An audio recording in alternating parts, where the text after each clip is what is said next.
जी अस्सलाम वालेकुम, क्या हाल है? सब लोग खैरियत से हैं। गंडापुर साहब के बारे में एक स्पेकुलेशन इस वक्त पूरे पाकिस्तान के अंदर गर्दिश कर रही है कि इनको कहीं से डंडा हुआ है और उस वजह से इनका सॉफ्टवेयर अपडेट हो गया और ये फौरी तौर पर प्राइम मिनिस्टर से मुलाकात करने के लिए राज़ी हो गए। क्या वाकई इनका सॉफ्टवेयर अपडेट हो चुका है और अब ये वफाक के साथ ठीक ठाक तरीके से चलेंगे, या फिर ये उबाल वक्ती है? ये हम आपको आज के व्लॉग में बताएंगे। और इसके साथ साथ ये इंफॉर्मेशन भी आ रही है कि वज़ीर-ए-आज़म ने गंडापुर साहब का पहला मुतालबा मान लिया, बल्कि एक मुतालबा अपनी तरफ से भी उनका मान लिया जो उन्होंने क्लेम नहीं किया था या उन्होंने मुतालबा नहीं किया था। दो मुतालबात क्या थे ये हम आपको इसी व्लॉग में बताएंगे। और चीफ इलेक्शन कमिश्नर के बारे में ये दावा किया जा रहा है कि वो कनाडा के सफ़ीर बन रहे हैं और पाकिस्तान छोड़ के जा रहे हैं। और फिर इस तरह हर हुकूमत जब भी आती है तो पाकिस्तान के अंदर सादगी का फ़ैसला करती है। इस हुकूमत ने भी सादगी का फ़ैसला किया, लेकिन ये एक लॉलीपॉप है जो ज़ाहिर है कौम को दे दिया जाएगा, लेकिन फ़ायदा किसी को कुछ नहीं होगा। ये भी हम आपको इसी व्लॉग में बताएंगे। हमारी हुकूमतों का कमाल ये है कि जब भी वो बरसर इक़्तिदार आती हैं तो सबसे पहले वो सादगी इख्तियार करने का ऐलान करती हैं। आप पुरानी हुकूमतें उठा के देख लें, बल्कि खान लियाकत अली खान से ले कर मियाँ नवाज शरीफ साहब की हुकूमत और मियाँ शहबाज शरीफ साहब की हुकूमत तक आप तमाम हुकूमतों के प्रोफाइल निकाल लें। जब भी गवर्नमेंट बनती है तो सबसे पहले गवर्नमेंट ये फ़ैसला करती है कि हमने सादगी इख्तियार करनी है, हमने तनख्वाहें नहीं लेनी, हमने ये जो अल्ले तल्ले हैं ये सारे बंद कर देने हैं, और फिर ये जो बड़ी ब्यूरोक्रेसी है इसको ख़त्म करके हमने छोटी ब्यूरोक्रेसी कर लेनी है। जितने ईवान हैं इन सब को बेच देना है या इनके अंदर यूनिवर्सिटियाँ कायम कर देनी है, और उसके बाद फिर हम बाकायदा बोरिया नशीन होकर ज़िंदगी गुजारेंगे ताकि पाकिस्तान के अवाम को रिलीफ दी जा सके। आपको इमरान खान का दौर भी याद होगा, उन्होंने एक बहुत बड़ी टीम बनाई थी और उस टीम को ये इख्तियार दिया गया था कि वो हुकूमती अखराजात को कम करने की पूरी टेक्निक जो है इवॉल्व करके पूरा प्लान बना के गवर्नमेंट के हवाले करें। उस कमेटी की कई मीटिंग्स हुई और उन मीटिंग्स के आखिर में सिर्फ एक ही नतीजा निकला, और वो नतीजा ये था कि इस कमेटी की कोई ज़रूरत नहीं है, और अल्टीमेटली फिर उस कमेटी को डिज़ाल्व कर दिया गया। और वो जो अल्ले तल्ले थे जो पिछली हुकूमतों के थे वही इमरान खान साहब ने जारी रखे। आपको याद होगा कि इमरान खान साहब ने कहा था कि मैंने प्राइम मिनिस्टर हाउस की जहाँ यूनिवर्सिटी बना देनी है। 4 साल वो गवर्नमेंट में रहे, लेकिन ना वो यूनिवर्सिटी बनी और ना ही प्राइम मिनिस्टर हाउस ख़त्म हुआ। फिर उन्होंने गवर्नर हाउसेज़ की सारी दीवारें गिरानी थी, उसे ज़मीन को बेचना था। कोई एक भी गवर्नर हाउस जो है उसकी दीवार नहीं गिरी और ना ही उसकी ज़मीन को बेचा गया, बल्कि उसी तरह उनके अखराजात कायम रहे, बल्कि उन अखराजात में इजाफा भी हो गया। फिर यह भी फैसला किया गया कि पाकिस्तान को इतनी ज़्यादा ब्यूरोक्रेसी की ज़रूरत नहीं, हमने ब्यूरोक्रेसी को शार्ट करना है, लेकिन ब्यूरोक्रेसी भी शार्ट नहीं हो सकी, बल्कि उसमें मुसलसल इजाफा हो गया। अब मियाँ शहबाज शरीफ साहब ने भी वही काम शुरू कर दिया। आज इन्होंने कमेटी बनाई है और उस कमेटी को ये इख्तियार दिया है कि वो पूरा एक प्लान बनाए, और उस प्लान के बाद पाकिस्तान में सादगी इख्तियार की जाएगी और ब्यूरोक्रेसी को कम किया जाएगा, ऑफिस कम किए जाएंगे, कुछ वजारतें शट डाउन की जाएंगी, जो मेरा नहीं ख्याल के हो सकेगा। तो ये एक लॉलीपॉप है जो पाकिस्तान की हर गवर्नमेंट ने आवाम को दिया है। इस गवर्नमेंट ने भी वो लॉलीपॉप निकाल ली है और मेरा ख्याल है 2-4 हफ्ते या 2-4 महीने ये सिलसिला चलता रहेगा, और उसके बाद फिर वही अखराजात होंगे, वही अल्ले तल्ले होंगे, वही एक्सपेंशन होगी ब्यूरोक्रेसी की, और उसी तरह सब चीज़ें चलती रहेंगी। तो मैं मियाँ शहबाज शरीफ साहब को मुबारकबाद पेश करता हूँ कि जब से वो इक़्तिदार में आए हैं 1997 से, उस वक्त से सादगी इख्तियार करने की कोशिश कर रहे हैं, लेकिन आज तक ये काम हो नहीं सका। तो अब वो वफाक में दूसरी बार प्राइम मिनिस्टर बने हैं, तो मेरा नहीं ख्याल कि इस बार भी वो कामयाब हो सकेंगे, और अगर हो गए तो मैं दोनों हाथों से इनको सलाम पेश करूँगा। चीफ इलेक्शन कमिश्नर साहब के बारे में एक दावा किया गया और ये दावा उमर अयूब साहब ने किया है। उनका ये कहना है कि इन्हें हुकूमत पाकिस्तान कनाडा में सफ़ीर बना के भिजवा रही है, और अब क्योंकि वो रिटायर होने वाले हैं और रिटायरमेंट के बाद उनकी पाकिस्तान के अंदर गुंजाइश नहीं बचेगी, वो किसी जगह निकलेंगे तो लोग उनका रास्ता रोकेंगे, उनके घर के सामने लोटे फेंके जाएंगे, उनके ऊपर आवाज़ें कसी जाएंगी, उनकी फैमिली जो है उसको भी हदफ बनाया जाएगा। तो इस किस्म के क्योंकि पाकिस्तान तहरीक इंसाफ के कुछ प्लान हैं, तो उनसे बचने के लिए ये फ़ैसला किया गया है कि उन्हें मुल्क से बाहर भिजवा दिया जाए, और उनकी अपनी डिमांड भी है, वो अपनी चाहते भी हैं कि मुझे मुल्क से बाहर भेजा जाए क्योंकि मैं यहाँ पे कंफर्टेबल नहीं हूँ। उनको अंदाज़ा उसके बाद ये फ़ैसला किया गया है कि उन्हें कनाडा भिजवा दिया जाए। ये क्लेम जो है उमर अयूब साहब कर रहे हैं, कोई और नहीं कर रहा, और इसके अलावा कोई ख़बर अभी तक बाहर नहीं निकली। अब मुझे नहीं पता कि ये ख़बर निकलेगी या नहीं निकलेगी, लेकिन सरदस्त से इस किस्म का इल्ज़ाम को लगाया जा रहा है, ये कहा जा रहा है। लेकिन एक चीज़ तय है कि वो पाकिस्तान के अंदर कंफर्टेबल नहीं है, और अगर उन्हें सफ़ीर नहीं बनाया जाता तो फिर वो डेफिनेटली पाकिस्तान छोड़ के कहीं ना कहीं जाएंगे, क्योंकि पाकिस्तान के अंदर अब उनका कंफर्टेबल रहना इतना आसान काम नहीं होगा। पाकिस्तान तहरीक-ए-इंसाफ का कमाल ये है कि जब ये किसी के पीछे लगती है तो फिर ये लग जाती है, फिर इनके लोगों को कंट्रोल करना इतना आसान काम नहीं होगा। आपको याद होगा कि मियां नवाज शरीफ साहब और उनकी फैमिली जब इंग्लैंड के अंदर थी तो उस वक्त भी ठीक ठाक किस्म की तहरीक पाकिस्तान तहरीक-ए-इंसाफ ने चलाई थी, और उनकी फैमिली का, मियां नवाज शरीफ साहब की फैमिली का बाहर निकलना महाल था। किसी जगह अगर कोई इनकी फैमिली का फ़र्द नज़र आ जाता था तो ये कैमरे लेके उनके पीछे भागना शुरू कर देते थे, और उसके बाद वो बाकायदा उनकी वीडियोस बना के सोशल मीडिया के ऊपर चलाई जाती थी, जो ज़ाहिर है क्राइसिस पैदा हो जाते। फिर इसके साथ साथ जो उनका फ्लैट था मियां नवाज शरीफ साहब का, उनके नीचे भी रोज़ाना की बुनियाद पर लोग इकट्ठे होते थे और नारे लगाते थे और बदकलामी करते थे, बल्कि गालियाँ देते थे। तो अब यही प्लानिंग चीफ इलेक्शन कमिश्नर साहब के बारे में की जा रही है, और ये ख़बरें अब गवर्नमेंट को भी पता है, चीफ इलेक्शन कमिश्नर को भी पता है कि जो ही मेरी रिटायरमेंट होगी मैं अपने घर जाऊंगा तो मुझे किसी ने अपने घर में रहने नहीं देना। हर जगह पे पाकिस्तान तहरीक-ए-इंसाफ के वर्कर्स पहुंचेंगे, और मुझे अगर किसी मार्केट में उन्होंने देख लिया तो वहाँ पर मेरा घेराव करेंगे, मुझे किसी एयरपोर्ट पर देख लिया गया तो वहाँ पर घेराव कर लिया जाएगा। मैं अगर गाड़ी चला रहा हूँगा तो हो सकता है मेरी गाड़ी के पीछे लोग लग जाएँ, तो उनको इस चीज़ का अंदाज़ा है, और उससे बचने का बेहतरीन तरीका यही है कि उन्हें मुल्क से बाहर भिजवा दिया जाए, सफ़ीर बना दिया जाए, और अगर वो सफ़ीर नहीं भी बनते तो भी मेरा ख्याल है कि वो मुल्क से बाहर चले जाएं तो उनके लिए ज़्यादा बेहतर रहेगा। अब सवाल ये है कि अगर हुकूमत पाकिस्तान उन्हें सफ़ीर बनाती है और वो बाहर कनाडा के अंदर जब सफ़ीर की हैसियत से बाहर निकलेंगे तो क्या लोग उन्हें माफ़ कर देंगे?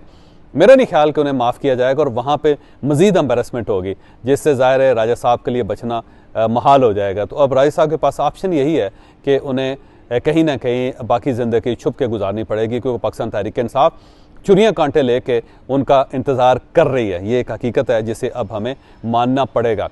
अब हम आते हैं आज की सबसे बड़ी खबर की तरफ। आज अली अमीन गंडापुर साहब प्राइम मिनिस्टर साहब से मुलाकात के लिए राज़ी हो गए, और अचानक राज़ी हुए, जबकि उससे पहले उनका ये दावा था कि मैं इस हुकूमत को हुकूमत नहीं मानता, कुछ भी हो जाए मैं इनके पास नहीं जाऊंगा, और ये जाली हैं और ये 47 फॉर्म 47 की पैदावार हैं, मैं इन्हें तस्लीम नहीं करता। बल्कि उन्होंने प्रेस कॉन्फ्रेंस भी की, फिर उन्होंने ट्वीट्स भी की, फिर उन्होंने बयान भी दिया कि मैं जब इन्हें मानता ही नहीं हूँ, ये जाली हैं, तो मैं इनके पास क्यों जाऊँगा, इनसे क्यों मुलाकात करूँगा। जब प्राइम मिनिस्टर की ओट टेकिंग थी तो उस वक्त भी वो यहाँ तशरीफ़ नहीं लाए थे, बल्कि तीनों चीफ मिनिस्टर्स थे, चौथे चीफ मिनिस्टर गायब थे।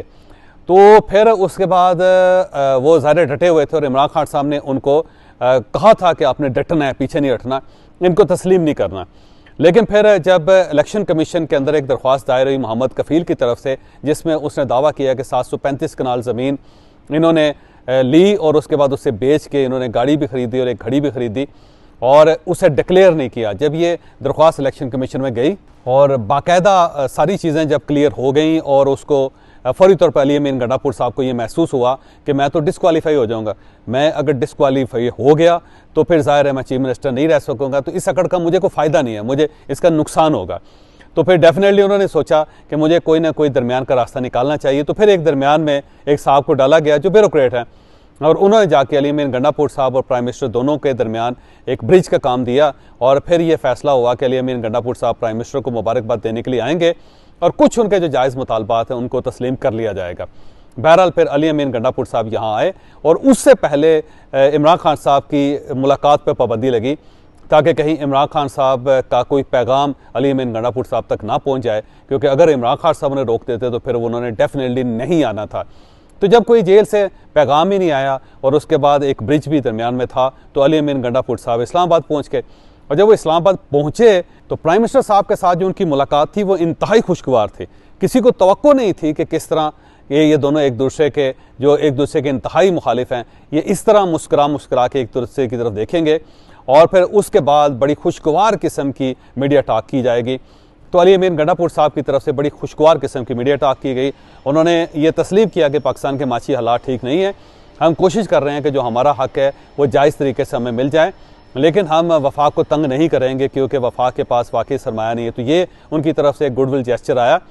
फिर उसके बाद उन्होंने कहा कि अब मुल्क के हालात बड़े ख़राब हैं, और इन हालात को संभालने के लिए ज़रूरी है कि ये जो हॉर्सेस हैं उन सबको होल्ड किया जाए, और ये जो कन्फेडरेशन है, ये जो चपकलिश है, इसे ख़त्म किया जाए। तो चपकलिश के खात्मे का भी उन्होंने ऐलान किया, और उसके साथ साथ उन्होंने वफाक के साथ चलने का ऐलान भी कर दिया। तो ये जो सॉफ्टवेयर अपडेट हुआ है उसकी बुनियादी वजह यह है कि अली अमीन गंडापुर साहब को ये महसूस हो गया कि अगर मैं अकड़ा तो मैं बिल्कुल फारिग हो जाऊँगा, तो जब मैं चीफ मिनिस्टर नहीं रहूँगा तो फिर इस अकड़ का मुझे फ़ायदा कोई नहीं है, ना ही पाकिस्तान तहरीक इंसाफ को फ़ायदा है। फिर उनके अपने दोस्तों ने भी उनको समझाया कि आप ज़िंदगी में पहली मरतबा चीफ मिनिस्टर बने हैं और दूसरी बार बनने का इम्कान नहीं है, तो आपके लिए बेहतर ये है कि आप अपने इक़्तिदार को दवाम दें, जो साल 6 महीने से चलना है उसे चलाएं, बजाय इसके कि आप 1-1.5 माह के अंदर अंदर फारिग हो जाएं और डिसक्वालीफाई हो के डेरा इस्माइल खान में बैठे हों। तो बेहतर ये है कि आप मामलात को दुरुस्त करें। तो अली अमीन गंडापुर साहब को महसूस हो गया कि मैंने अगर अपने आप को बचाना है और पार्टी को भी कोई फ़ायदा पहुंचाना है तो फिर मुझे थोड़ा सा अपने आप को डाउन करना पड़ेगा। तो अली अमीन गंडापुर साहब ने अपना सॉफ्टवेयर अपडेट करने दिया, जिसके बाद ज़ाहिर सॉफ्टवेयर अपडेट हुआ और ये बात भी दुरुस्त है कि इस्टेब्लिशमेंट के साथ अब इनके ताल्लुकात ठीक हो गए। अब ये सारे काम एंटी इस्टेब्लिशमेंट हो के नहीं करेंगे और इमरान खान साहब की कुछ जो बातें हैं उनसे अब ये इख्तलाफ भी किया करेंगे। तो इमरान खान साहब की जो कुछ बातें हैं उनसे अली अमीन गंडापुर साहब आपको आने वाले दिनों में इख्तलाफ करते हुए भी नज़र आएंगे। और जो पहली बात है वो ये है कि खैबर पख्तूनख्वा से कोई काफिला वफाक के ऊपर चढ़ाई नहीं करेगा। अगर इमरान खान साहब ने ये हुक्म दिया भी तो चीफ मिनिस्टर साहब इस तरह एक्टिवली इस हुक्म को तस्लीम नहीं करेंगे। तो ये एक नई डेवलपमेंट पाकिस्तान की सियासत के अंदर हुई है, जिसका मेरा ख्याल था कि आपसे जिक्र करना ज़रूरी है। यहाँ पे 2 चीज़ें और हुई कि अली अमीन गंडापुर साहब ने प्राइम मिनिस्टर साहब से कहा कि मैं अपनी मर्ज़ी का चीफ सेक्रेटरी चाहता हूँ, तो आप मेहरबानी करके मुझे मेरी मर्ज़ी का चीफ सेक्रेटरी दे दें। तो उस पर प्राइम मिनिस्टर साहब ने एग्री कर लिया। उन्होंने कहा जी आपको शहाब अली शाह चाहिए तो आपको शहाब अली शाह मिल जाएगा, लेकिन आपने एक दोबारा समरी भिजवानी है जिसके अंदर 3 नाम होंगे। उन 3 नामों में एक नाम शहाब अली शाह का भी होना चाहिए, तो हम शहाब अली शाह का नोटिफिकेशन जारी कर देंगे, लेकिन आपको ड्यू प्रोसेस जो है उसका ख्याल रखना पड़ेगा। तो उसके बाद उन्होंने एग्री कर लिया कि ठीक है मैं प्रोसेस के मुताबिक दोबारा एक समरी भिजवाऊँगा और उस समरी में 3 नाम शामिल होंगे और उसमें से आप मेहरबानी करके शहाब अली शाह जो है उसको आप ओके कर दें और वो फिर हमारे चीफ सेक्रेटरी होंगे। लेकिन यहाँ पे एक और मज़ेदार इंफॉर्मेशन ये भी है कि अब शहाब अली शाह साहब नहीं चाहते कि उन्हें खैबर पख्तूनख्वा में तैनात किया जाए, क्योंकि वो खुद कंट्रोवर्शियल हो चुके हैं और उनका ख्याल ये है कि अगर मैं इस सूरत हाल में वापस खैबर पख्तूनख्वा गया तो शायद मेरी सर्विस के ऊपर बहुत बड़ा धब्बा लग जाएगा, जो ज़ाहिर मेरे लिए उसे धोना आसान काम नहीं होगा। लेकिन अब वो खुद नहीं चाह रहे कि उन्हें चीफ सेक्रेटरी खैबर पख्तूनख्वा लगाया जाए, लेकिन प्राइम मिनिस्टर बहरहाल एग्री कर गए। यहाँ पे इसके साथ साथ प्राइम मिनिस्टर साहब ने एक और कमाल मेहरबानी करते हुए अली अमीन गंडापुर साहब को ये दावत दी कि आप जब चाहें आप इमरान खान साहब से मुलाकात कर सकते हैं। आपके ऊपर ये पाबंदी नहीं है कि आप जेल के अंदर इमरान खान साहब से मुलाकात नहीं कर सकते, आप मुलाकात कर सकते हैं। तो ये उन्हें अंदिया दे दिया गया है। तो अब अली अमीन गंडापुर साहब प्राइम मिनिस्टर की एडवाइस के मुताबिक या उनकी मेहरबानी के मुताबिक इमरान खान साहब से जेल के अंदर मुलाकात करते रहेंगे, जबकि बाकी जो हजरात हैं उन सबको बाकायदा इजाज़त लेनी पड़ेगी। तो ये एक नई चीज़ है जो ज़ाहिर है दोनों तरफ से, एक तरफ से कुछ गिव किया गया है, दूसरी तरफ से टेक किया गया है। साथ साथ अली अमीन गंडापुर साहब से ये रिक्वेस्ट भी की गई है कि आप इमरान खान साहब से मिलें और उन्हें समझाएं कि वो सिस्टम के अंदर रह के जो चाहते हैं करें, लेकिन स्टेट को नुकसान ना पहुंचाए। अगर स्टेट को नुकसान पहुंच गया तो फिर उनके हाथ भी कुछ नहीं आएगा। जो अली अमीन गंडापुर साहब ने यह भी एग्री किया है कि वो इमरान खान साहब को समझाने की कोशिश करेंगे। लेकिन अब सवाल ये कि क्या इमरान खान साहब समझ आएंगे? मेरा नहीं ख्याल कि इमरान खान साहब समझ आएंगे, क्योंकि जिस दिन इमरान खान साहब समझ गए उस दिन उनकी सियासत ख़त्म हो जाएगी और इमरान खान साहब कभी भी अपनी सियासत की कुर्बानी नहीं देंगे। तो वहाँ पे जो आने वाले दिन हैं उनके अंदर बड़ी सूरत हाल बड़ी मुख्तलिफ होती जा रही है, बड़ी दिलचस्प होती जा रही है। इमरान खान साहब नहीं मानेंगे, अली अमीन गंडापुर साहब उनको समझाने की कोशिश करेंगे, उमर अयूब साहब भी उनको समझाने की कोशिश करेंगे और साथ साथ गौहर खान भी। लेकिन इमरान खान साहब मानने वाले शख्स नहीं हैं। मेरा नहीं ख्याल कि वो तस्लीम करेंगे इन चीज़ों को, और उनके पास सिर्फ एक ही एज है, एक ही पावर है, और वो है स्ट्रीट पावर। और जिस दिन उन्होंने वो स्ट्रीट पावर सरेंडर कर दी उस दिन उनकी सियासत ख़त्म हो जाएगी। लिहाजा इमरान खान साहब नहीं मानेंगे। मैं इस्फहान में हूँ, ईरान का एक शहर है, बहुत ही खूबसूरत शहर है, इतना खूबसूरत शहर है जितना झूठ बोला जाए।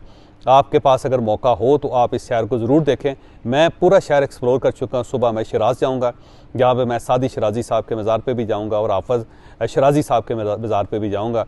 2 मज़ारात देख के वहाँ पे आपका सलाम पेश करके दुआ करके फिर मैं वापसी का सफ़र शुरू करूँगा। तो इस्फहान से मुझे इजाज़त दीजिए। इंशाअल्लाह ताला कल मैं शिराज़ से आपके लिए वीलॉग करूँगा।